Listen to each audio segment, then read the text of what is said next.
안녕하세요. 크리스탈입니다. 오늘은 토마스 불핀치가 엮은 그리스 로마 신화와 함께 하시겠습니다.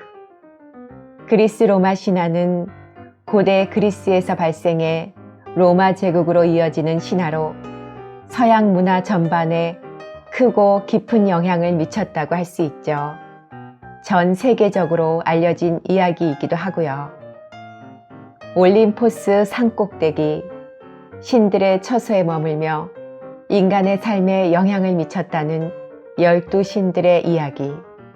그 이야기와 함께 편안한 휴식의 시간이 되었으면 좋겠습니다. 구독, 좋아요, 알림 설정 부탁드립니다.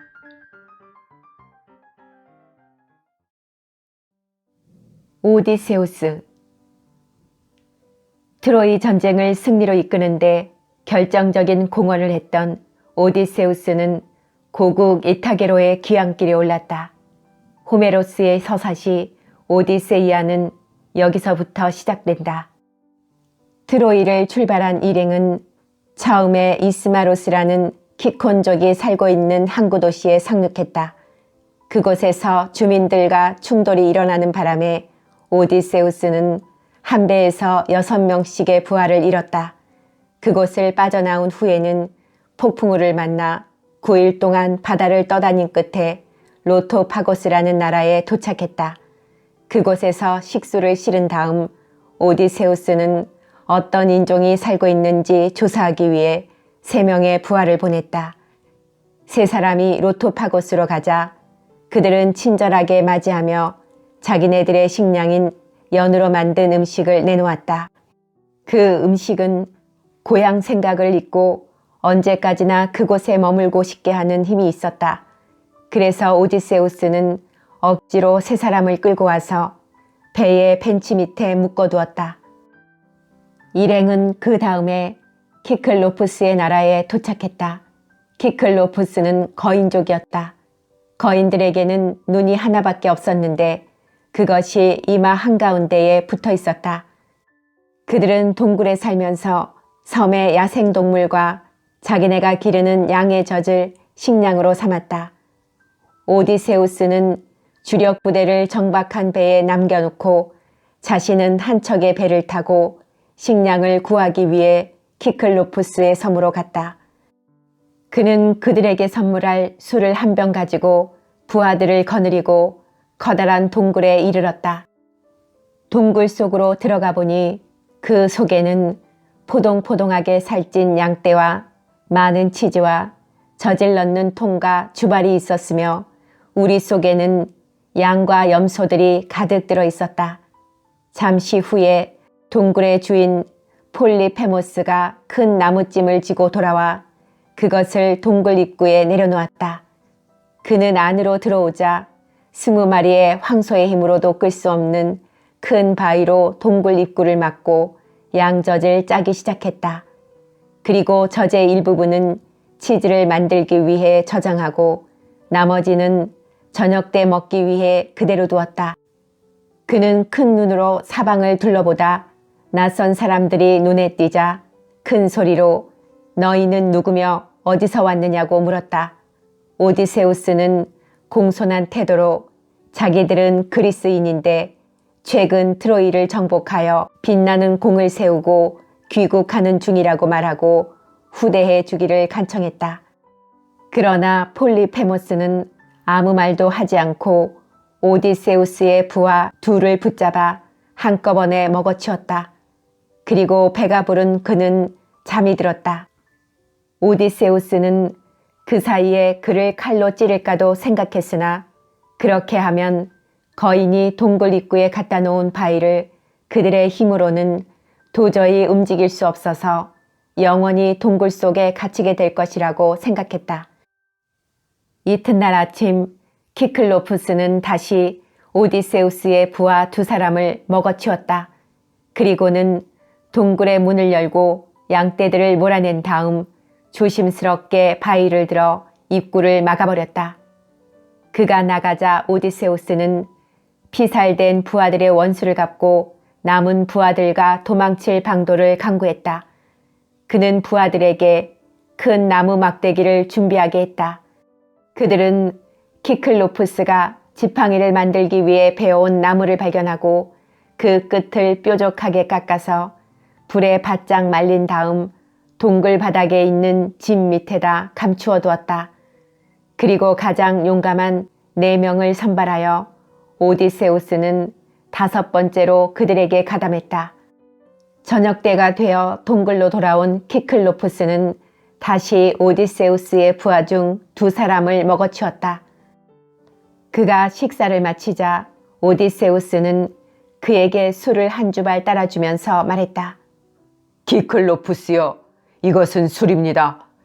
인간의 고기를 먹은 뒤에 마시면 맛이 있을 것입니다. 그는 그것을 받아 마셨다. 그리고 대단히 기분이 좋아져서 다시 청했다. 오디세우스가 더 따라주자 거인은 아주 기뻐하며 은총을 베풀어 그를 제일 나중에 잡아먹겠다고 하며 그의 이름을 물었다.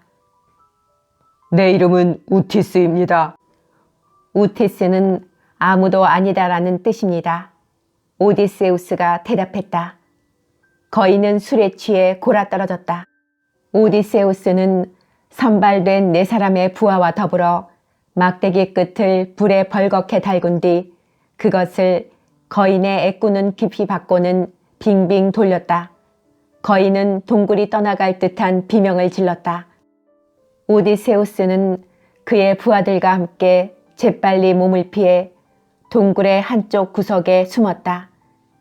거인은 울부짖으며 가까운 동굴에 살고 있는 키클로푸스들을 소리 높여 불렀다. 그들은 그의 비명을 듣고 동굴 주위에 모여들어 무엇 때문에 이렇게 떠드느냐고 물었다. 폴리페모스가 울부짖었다. 오, 친구들이여, 나는 죽네. 우티스가 나를 괴롭혀. 그러자 그들은 말했다. 아무도 그대를 괴롭히지 않는다면 그건 제우스의 지시니 참지 않으면 안 돼. 그리고 그들은 고통으로 신음하는 그를 남겨놓고 물러갔다. 다음 날 아침 키클로푸스는 양떼를 목장으로 내보내기 위해 바위를 치우고 그 입구에 서서 양들이 나가는 것을 일일이 확인했다.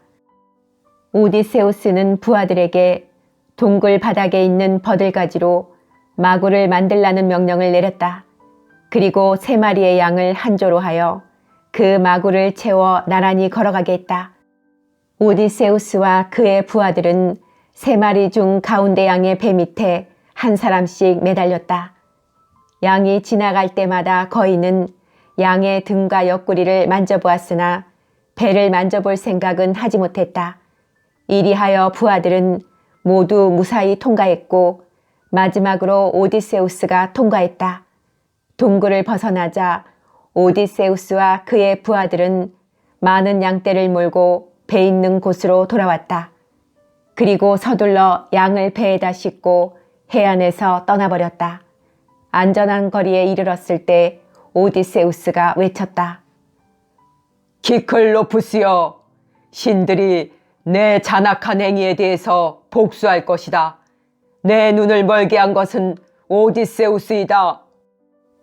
이 말을 듣자 키클로푸스는 산등성이에 있는 바위를 뿌리째 뽑아 온 힘을 다하여 소리나는 곳을 향해 던졌다. 거대한 바위는 밑으로 떨어져 아슬아슬하게 배의 고무를 스치고 지나갔다. 큰 바위가 바닷속으로 갑자기 떨어지는 바람에 배는 섬으로 밀려나와 하마터면 침몰할 뻔했으나 그들은 배를 가까스로 해안에서 끌어내어 주력 부대가 있는 곳으로 기환했다. 다음에 오디세우스 일행은 아이올로스 섬에 도착했다. 이 섬의 왕은 제우스로부터 모든 바람의 지배권을 위임받았기 때문에 바람을 내보내거나 멈추는 것을 자유자재로 할 수 있었다. 왕은 오디세우스와 그의 부하들을 친절하게 접대했다. 그리고 떠날 때는 역풍을 모두 자루에 넣어 은사슬로 메어 그들에게 주고 순풍에 명령하여 배를 그들의 고국으로 인도해 주게 했다. 그로부터 9개월 동안 그들은 평온한 바다에서 순풍에 돛을 달고 항해했다. 그동안 오디세우스는 자지 않고 키 옆에 있었다. 마침내 그가 지쳐서 잠이 들었을 때 부하들은 그 신비스런 자루에 대해서 이야기를 나누었다. 그들은 그 자루에 아이올로스 왕이 준 보물로 가득 차 있을 것이라고 생각하고 그 보물이 탐나서 자루의 은사슬을 풀었다. 그러자 역풍이 튀어나와 배의 진로를 바꾸어버렸다. 오디세우스 일행은 다시금 섬으로 되돌아왔다. 그 때문에 그들은 같은 항로를 다시 한번 이번에는 고생을 하면서 노를 저어가지 않으면 안 되었다. 다음으로 그들이 항해한 곳은 라이스 트리곤이라는 야만족이 사는 곳이었다. 배는 모두 항구로 들어갔다. 완전히 육지로 둘러싸인 만이 안전하게 보였기 때문이다. 오직 오디세우스만이 그의 배를 항구 밖에 정박시켰다. 라이스 트리곤들은 배들이 완전하게 자기네 수중에 있다고 생각되자 큰 돌을 던져 배를 부수고 전복시켰다. 그리고 물속에서 버둥거리는 사람들을 창으로 찔러 죽였다. 항구 밖에 남아있던 오디세우스의 배를 제외한 모든 배들이 선원들과 함께 물속으로 사라졌다. 오디세우스는 도망치는 수밖에 없다고 판단하고 남은 부하들을 이끌고 가까스로 달아났다. 피살된 동료들에 대한 슬픔과 자신들이 무사히 도망친 것에 대한 안도가 뒤섞인 가운데 그들은 항해를 계속하여 마침내 태양의 딸 키르케가 살고 있는 아이아이에라는 섬에 도착했다. 오디세우스는 작은 언덕에 올라가 사방을 둘러보았다. 사람이 살고 있는 자취를 발견할 수 없었으나 섬의 중심부 한 곳에 수목으로 둘러싸인 궁전이 보였다. 그래서 그는 에우릴로코스의 인솔하에 부하의 반을 파견하여 궁전을 탐사하도록 했다. 그들은 궁전에 접근했으나 이내 사자, 범, 늑대들에게 둘러싸이고 말았다. 다행히 그들은 전에 모두 사람이었으나 키르케의 마술에 걸려 동물로 변했기 때문에 사납지 않았다. 궁전 안에서는 부드러운 음악 소리와 여자의 아름다운 노랫소리가 들려왔다. 에우릴로코스가 큰 소리로 부르자 여신이 나와 그들을 맞아들였다. 그들은 기뻐하며 안으로 들어갔으나 에우릴로코스만은 들어가지 않았다. 여신은 손님들을 별실로 안내하여 술과 여러 가지 음식을 대접했다. 그들이 실컷 먹고 마시고 있을 때 키르케는 마법의 지팡이를 그들에게 살짝 댔다. 그러자 그들은 모두 돼지로 변해버렸다. 키르케는 그들을 돼지 우리 속에 가두고 돼지가 즐겨 먹는 다른 먹이를 주었다. 에우릴로코스는 급히 배 있는 곳으로 돌아가 자기가 본대로 이야기했다. 오디세우스는 동료들을 구출하기 위해 직접 나섰다. 그가 혼자서 걸어가고 있을 때 한 젊은이가 그의 여러 가지 모험에 대해 아는 것처럼 친절하게 말을 걸어왔다. 젊은이는 자기는 헤르메스라는 사람이라고 소개하며 오디세우스에게 키르케의 마술에 관하여 알려주었다. 그리고는 키르케의 마술에 대항하는 강력한 힘을 가지고 있는 약초를 주었다. 오디세우스가 궁전에 도착하자 키르케는 그를 친절히 맞아들이며 그의 동료들에게 한 것과 마찬가지로 환대했다. 그가 식사를 끝내자 그녀는 지팡이를 그의 몸에 대면서 말했다. 자, 돼지 우리를 찾아가서 내 동료들과 뒹굴고 있거라. 그러자 오디세우스는 칼을 빼어 그녀에게 달려들었다. 그녀는 무릎을 꿇고 용서를 빌었다.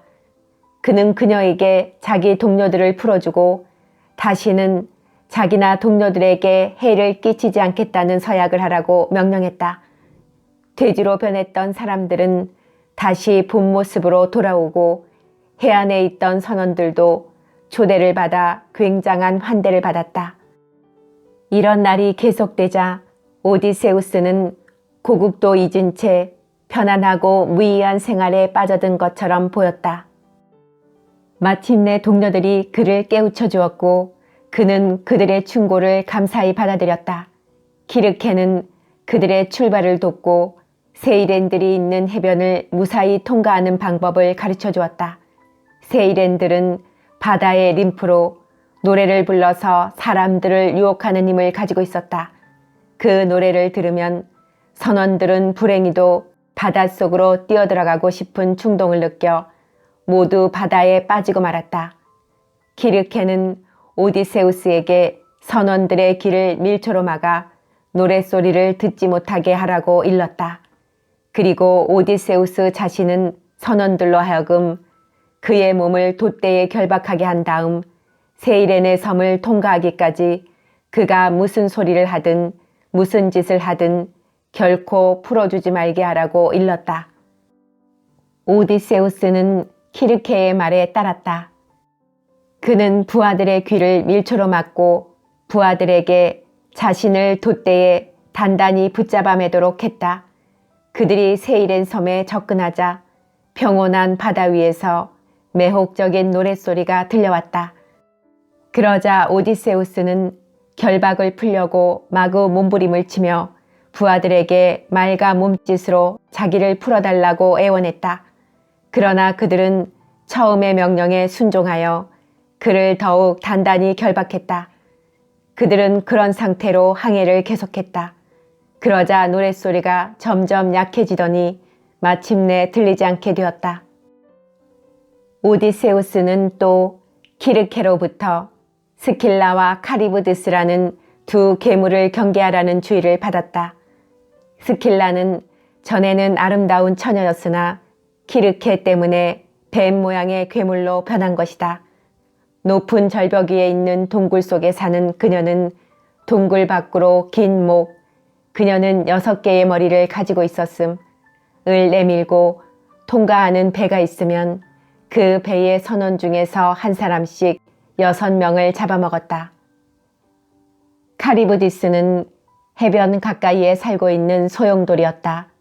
매일 3번씩 바위 틈으로 물이 들어오고 또 3번씩 역류했는데 이 소용돌이 근처를 통과하는 조수가 들어올 때면 그 위에 있던 것은 어쩔 수 없이 소용돌이에 휩쓸렸다. 포세이돈이라 할지라도 그것을 면할 수는 없었다.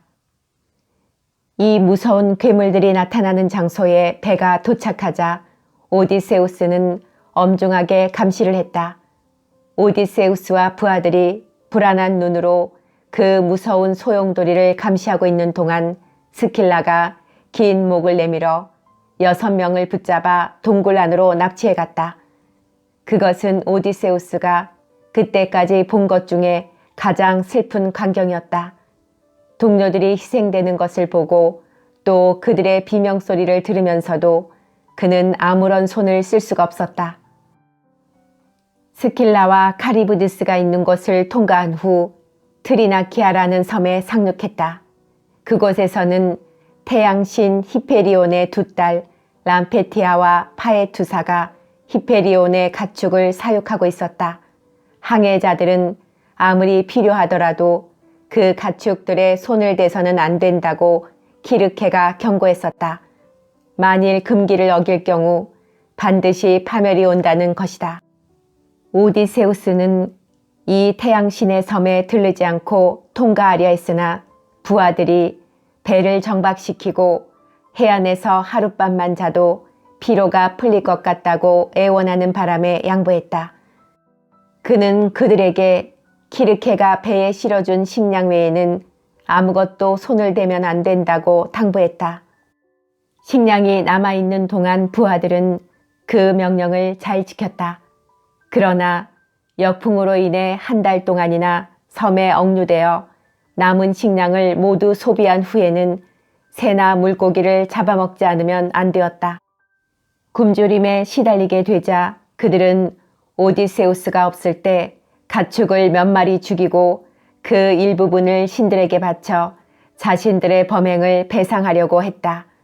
그러나 부질없는 짓이었다. 해안으로 돌아온 오디세우스는 그들의 소행을 알고 공포에 떨었다. 뒤이어 일어난 불길한 징조 때문에 더욱 그랬다.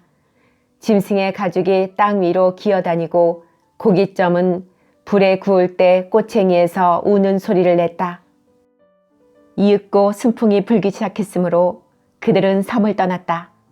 그러나 얼마 가지 않아 기후가 변하더니 폭풍우가 일고 우레소리가 진동하며 번갯불이 번쩍였다. 벼락이 돛대를 부수고 돛대가 넘어지는 바람에 기잡이가 깔려 죽었다. 마침내 배도 부서져 버렸다. 오디세우스는 나란히 떠내려가는 용골과 돛대로 뗏목을 만들어 몸을 의지했다. 바람이 잦아들자 물결은 그를 칼립소의 섬으로 옮겨주었으나 다른 부하들은 모두 죽었다. 칼립소는 바다의 ним프였다. 림프란 신분이 낮기는 하지만 신들의 속성을 다분히 가지고 있는 일꾼의 여신들이었다. 칼립소는 오디세우스를 따뜻이 맞아들여 환대하였다. 그러다가 오디세우스를 사랑하게 되어 그를 언제까지나 자기 곁에 두려고 했으나 고국으로 떠나려는 그의 마음을 돌리지는 못했다. 칼립소는 마침내 그를 돌려보내 주라는 제우스의 명령을 받게 되었다. 헤르메스가 제우스의 명령을 가지고 그녀에게 왔다. 칼립소는 마음이 내키지는 않았지만 제우스의 명령에 따랐다. 그녀는 오디세우스에게 뗏목 만드는 법을 가르쳐주고 식량도 충분히 실어주었으며 순풍이 불게 해주었다. 그는 여러 날 동안 순조로이 항해하여 육지가 보이는 데까지 왔으나 갑자기 폭풍우가 일어 돛대가 부러지고 뗏목도 망가질 위기에 처해 있을 때 동정심 많은 바다의 림프가 가마우지로 변신하여 뗏목 위로 날아왔다. 그 림프는 그에게 띠를 하나 주며 그것을 가슴 밑에 매라고 일렀다. 그 띠는 사람이 물에 빠져도 물에 몸을 뜨게 하는 물건이었다. 오디세우스는 뗏목에 몸을 의지하다가 그것마저 불가능하게 되자 띠를 두르고 헤엄쳤다. 아테나는 그의 앞에 있는 파도를 가라앉히고 바람을 보내어 파도가 해안으로 물러가게 했다.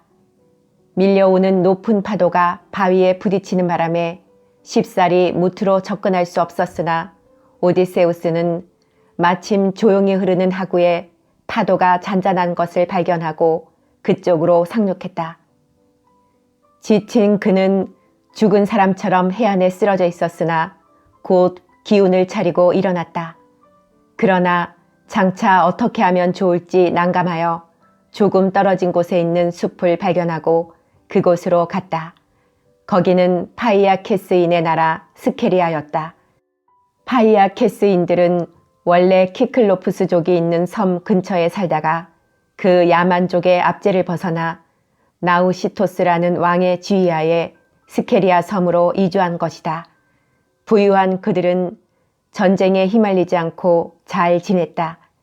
그들은 이득을 추구하는 사람들과 멀리 떨어져서 살고 있었기 때문에 그들의 해안에는 어떤 적도 가까이 오는 일이 없었고 따라서 활과 창을 사용할 필요가 없었다. 그들의 주된 일은 항해였다. 그들의 배는 나는 새와 같은 속도를 가지고 있었고 배 자체에 두뇌가 있었기 때문에 수로 안내인이 필요 없었다. 나우시토스의 아들 알키노스가 당시 그들의 왕이었는데 그는 현명하고 공정한 군주로서 백성들의 사랑을 받고 있었다. 오디세우스가 파이아케스인의 섬에 표류하여 나뭇잎 침상에서 자고 있던 그날 밤에 왕의 딸 나우시카는 아테나가 보낸 꿈을 꾸었다. 꿈에 이르기를 그녀의 결혼날이 멀지 않았으니 가족의 옷을 모두 세탁해두라는 것이었다. 그것은 쉬운 일이 아니었다. 왜냐하면 세탁을 할 수 있는 시냇가는 상당히 멀리 떨어져 있어 옷을 그곳으로 운반하지 않으면 안 되기 때문이었다. 잠에서 깨자 공주는 부모에게 급히 갔다. 그녀는 적당한 이유를 붙여서 가족들의 옷을 세탁하자고 말했다.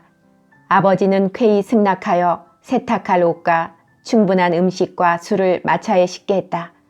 공주는 마차 위에 앉아 채찍질을 하고 시녀들은 걸어서 그녀의 뒤를 따랐다. 시냇가에 도착하자 시녀들은 재빨리 세탁을 끝냈다. 그리고 옷들을 물가에 널고 자기들도 목욕을 한 후에 앉아서 식사를 했다. 식사를 마치자 그녀들은 냇가에서 공놀이를 하며 놀았다. 공주는 즐겁게 놀고 있는 그녀들을 위하여 노래를 불러주었다. 그러나 그녀들이 말린 옷을 거두어 가지고 돌아갈 채비를 하려고 할 때 아테나는 공주가 던진 공을 물속에 빠뜨렸다. 시녀들이 놀라서 소리를 지르는 바람에 오디세우스는 잠에서 깼다. 오디세우스는 잎이 많이 달린 나뭇가지를 꺾어서 벌거숭이가 된 자기 몸을 가리고 숲에서 걸어 나왔다. 시녀들은 그를 보자 사방으로 도망쳤으나 나우시카마는 예외였다. 왜냐하면 아테나가 그녀를 도와 용기와 분별력을 부여했기 때문이다. 오디세우스는 공손한 태도로 멀리 서서 자기의 비참한 사정을 설명하고 먹을 것과 입을 것을 청했다. 공주는 달아났던 시녀들을 불러 자기 남자 형제들의 옷을 가져오라고 명령했다. 시녀들이 마차에서 옷을 가져오자 오디세우스는 옷을 입은 뒤 식사를 하여 원기를 회복했다. 지혜의 여신은 그의 몸을 살찌게 하고 넓은 가슴과 남자다운 얼굴에 우아한 빛을 퍼뜨렸다. 공주는 그 모습을 보고 감탄하여 시녀들에게 이런 분을 남편으로 맡게 해달라고 신들에게 기원했다고 말했다.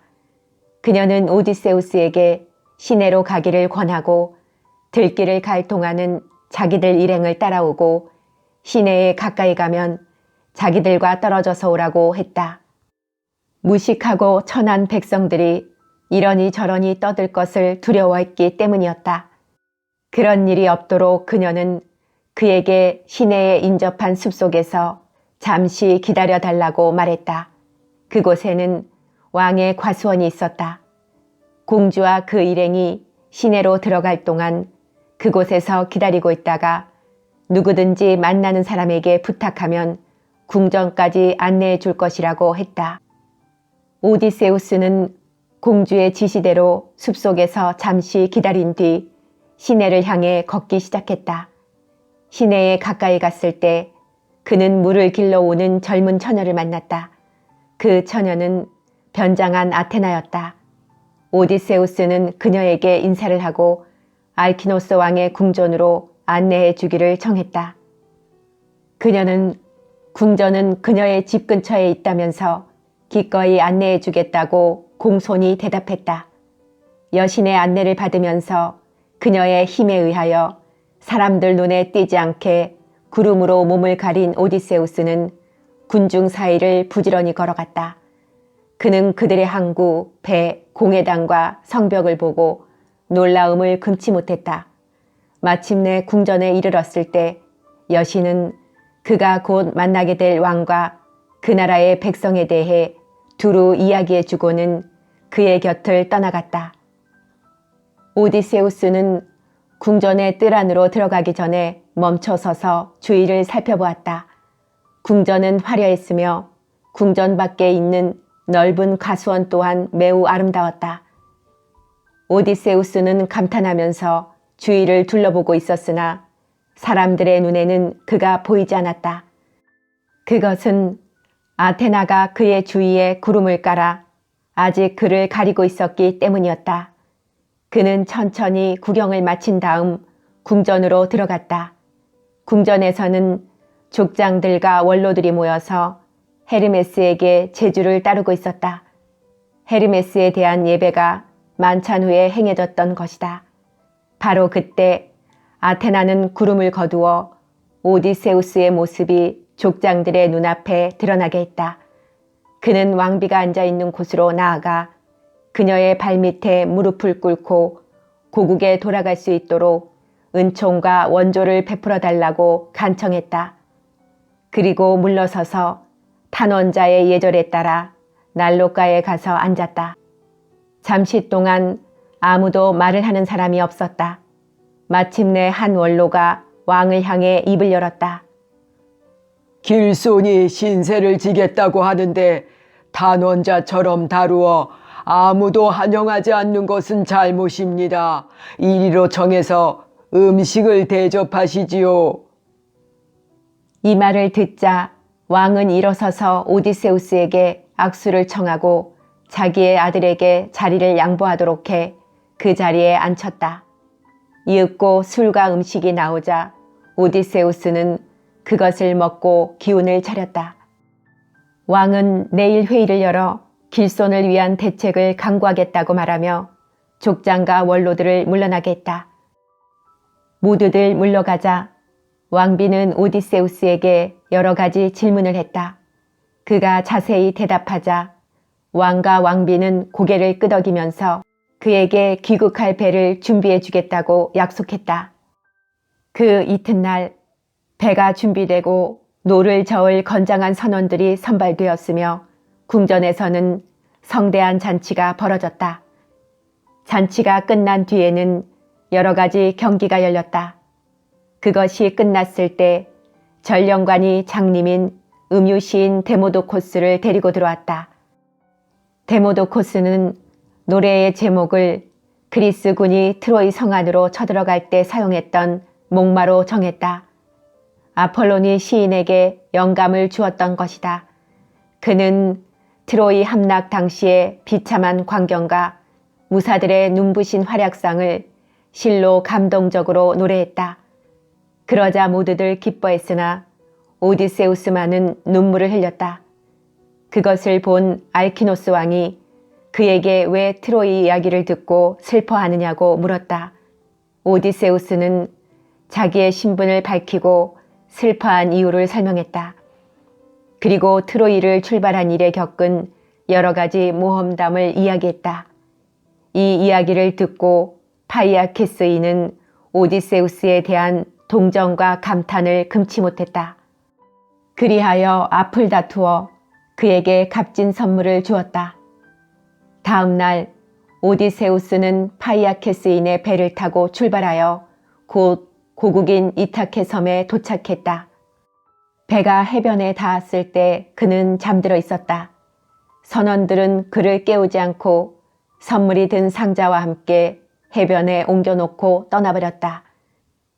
20년간이나 이타케를 떠나 있었으므로 잠이 깬 오디세우스는 고국을 알아보지 못했다. 아테나가 젊은 양치기의 모습으로 그에게 나타나 그곳이 어디인지를 알려주고 그가 없는 동안 그의 궁전에서 일어난 일들을 들려주었다. 이타케와 인근 여러 섬의 100명 이상이나 되는 귀족들은 오디세우스가 죽은 줄 알고 그의 아내인 페넬로페에게 오랫동안 구원하고 그의 궁정과 국민을 마치 자기들의 소유나 되는 것처럼 위세를 부리고 있었다. 오디세우스가 그들에게 복수하려면 그의 정체가 드러나지 않아야 했다. 그래서 그는 거지처럼 꾸미고 궁전으로 가서 그의 충복이요 돼지를 기르는 에우마이오스로부터 친절한 대접을 받았다. 그때 그의 아들 텔레마코스는 아버지를 찾기 위해 트로이 원정에서 귀환한 여러 왕들의 궁전을 방문하고 있었다. 그러던 중에 아테나가 나타나 집으로 돌아가라는 명령을 했다. 집으로 돌아온 그는 어머니의 구원자들 앞에 나타나기 전에 그동안 궁전 사정을 알기 위해서 에우마이오스를 찾아갔다. 그는 낯선 사람이 있는 것을 보고 비록 거지 차림이긴 했으나 친절히 대접했다. 그리고 페넬로페에게 자신의 귀환을 보고하기 위해서 에우마이오스를 보냈다. 텔레마코스는 항상 어머니의 구원자들을 조심해야만 했다. 왜냐하면 그들은 텔레마코스를 없앨 음모를 꾸미고 있었기 때문이었다.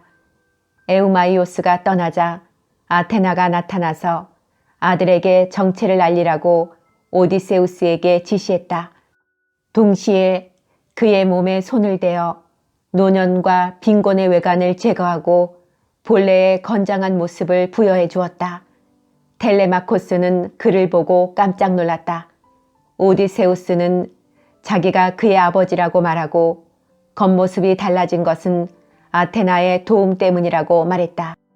그러자 텔레마코스는 팔로 아버지의 목을 껴안고 울었다. 울고 싶은 기분이 두 사람을 사로잡았다. 두 사람은 다정한 말을 놔두면서 실컷 울었다. 오디세우스와 그의 아들은 구원자들과 맞설 방법을 강구했다.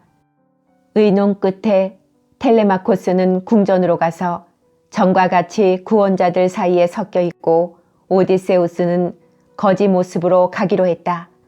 오디세우스는 아들에게 자기에게 지나친 관심을 표시하여 그 정체를 알고 있는 것 같은 인상을 주지 말고 또한 자기가 모욕을 당하거나 얻어맞을지라도 모르는 사람처럼 행동하라고 일렀다. 텔레마코스가 궁전에 들어가자 구원자들은 텔레마코스를 없애지 못한 것을 원통하게 생각했다. 그러나 겉으로는 그가 돌아온 것을 반기는 척했다. 늙은 거지에게도 입시를 허용하고 음식을 제공했다. 오디세우스가 궁전 안뜰로 들어가자 늙어서 거의 빈사 상태로 드러누워있던 개가 귀를 세우며 머리를 들었다. 그것은 전에 오디세우스가 사냥할 때 데리고 다녔던 아르고스라고 하는 개였다.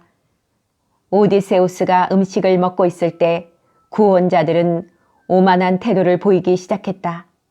그가 나지막이 항의하자 그들 가운데 한 사람이 의자를 들어 그를 때렸다.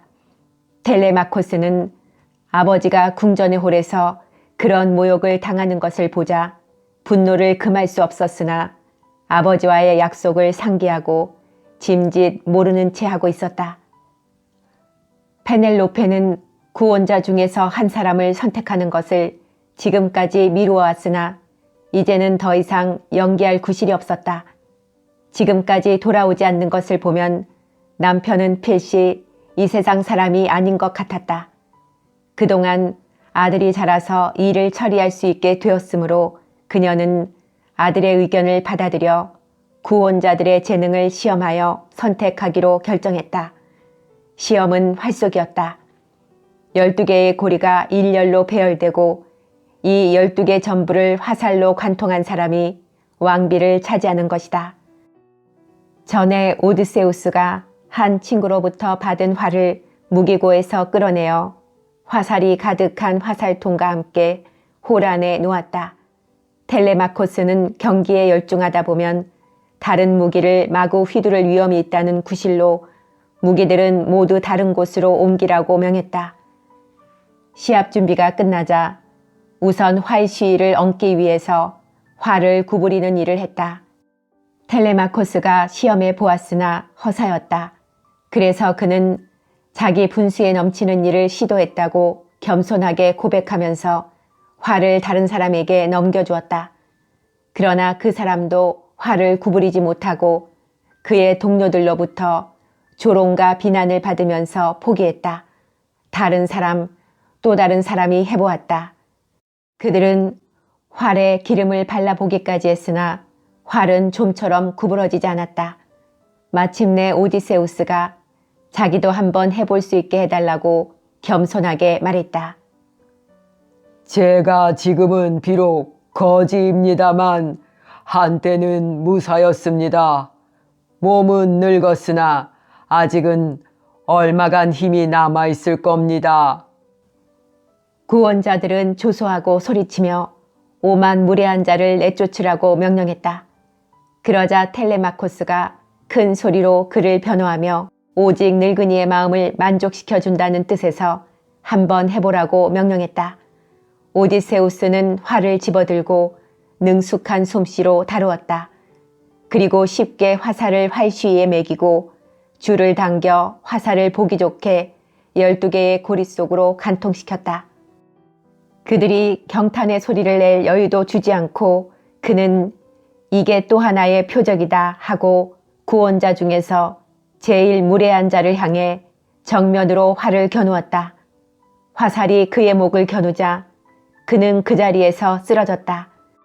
텔레마코스와 에우마이오스 그 밖의 충복들이 단단히 무장을 하고 오디세우스 곁으로 뛰어갔다. 구원자들은 놀라 주위를 둘러보며 무기를 찾았으나 눈에 띄지 않았고 에우마이오스가 문을 지키고 있었기 때문에 도망칠 수도 없었다. 오디세우스는 마침내 자기의 정체를 밝혔다. 그는 자기가 오랫동안 부재 중이던 주인이라는 것, 그들이 이제까지 침범한 것은 자기 궁전이요. 그들이 탕진한 재산은 자기 재산이며 20년 동안 그들이 괴롭힌 것은 자기 아내와 아들이라는 것을 밝히고 그에 대해 철저히 복수하겠다고 선언했다. 그리하여 모두 참살되고 오디세우스는 다시 궁전의 주인이 되어 그의 왕국과 아내를 되찾았다.